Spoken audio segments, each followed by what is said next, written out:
In the first part of the video here, we can see the camera zoom into the briefcase. This is the use of camera work, and we have used this to create a sense of importance towards the prop. This then shows that it has relevance as the main prop that drives the story forward.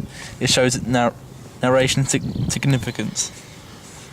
We then use a tracking shot of the character walking, but also it establishes the location by showing the road in which he has walked. We use some editing with the gate by having a match on action shot of the character putting its hand there. In the next shot we use a contrast in lighting made on set between a dark foreground and a bright snow-filled background to show that the character is in a dark location and is watching him. It then cuts to the point of view shot of the briefcase to once again enhance the importance of the prop for story. The wide angle shot is to show that the character thinks he's alone and is the only one in the shot. There's also the use of mise-en-scène with the character's costume fully revealed as a business look. There's also tracking of the mobile phone to show that he's anxious to meet the person as he quickly wields the phone. There is a slow camera shot of the sniper to build tension of what may happen next. This then reveals that he's not alone. The transition into the scope is the use of editing in After Effects, where we try to make it more realistic for the audience. It cuts to the point of the view shot, which is used to make it show the location and hit conventional ordinary situation. The character looks around and is shown to be anxious to the audience. The point of view shot then switches to him falling to the ground to show the force in which he is falling down, and also for the tension to build. We then used a blinking effect for the point of view shot to show that he hasn't been killed but been hurt significantly. He was also able enough to look up at the person stealing the briefcase and is able to hear his phone being rung.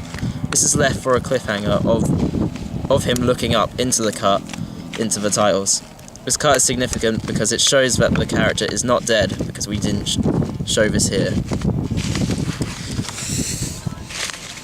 The sound.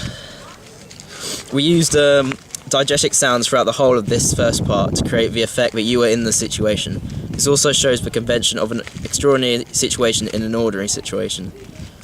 The diegetic sounds we used were a combination of the video sound and manipulated sounds that we collected. For example, at the beginning, the footsteps included both artificial and real sounds. The atmosphere sounds were also a combination of actual and fake sounds, which was like a farm sound. The phone ringing was the real noise that you can hear in the video, as you can hear it change volume as the character picked it up. The glass falling is also trying to show the power of the wind and how something was approaching. For sound effects we used were a gunshot, a gun reload, and breathing. These were used because they gave a greater effect on the tension building for the opening.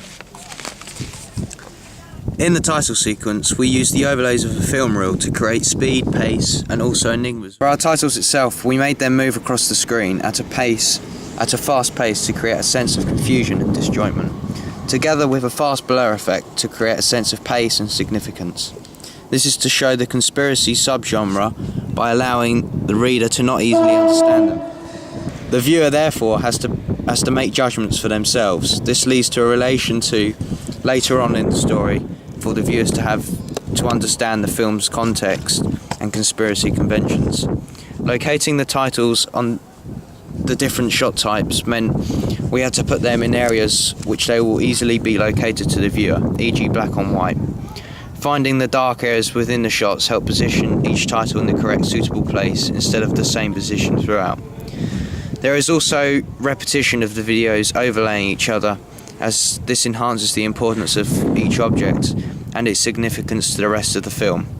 We wanted to introduce many clues which complicate the viewer into making many versatile judgments which may not be representative in a typical thriller-like genre. Creating our own style of genre through the foundations of a conspiracy thriller meant we could be more free with how we executed the title sequence, as many other elements could be identified. It then slows in pace to represent the film as not just being full on fast pace all the way through, but some lengthy dialogue scenes and complicated in-depth conversations between characters.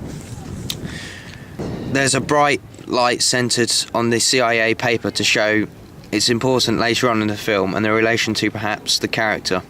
It also correlates with the title of the film, 2702, a date which could be significant to a certain event or action that may take place in the CIA team.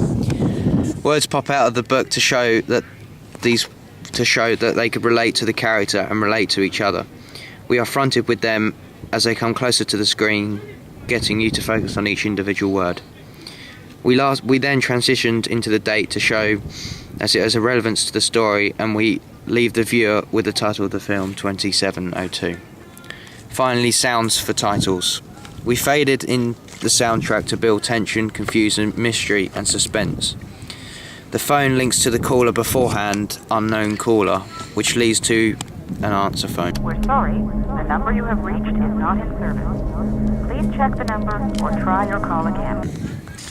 The electric noise creates enigmas of location. Sound effects such as the pen, photo, breathing and paper flick were all used in the title sequence.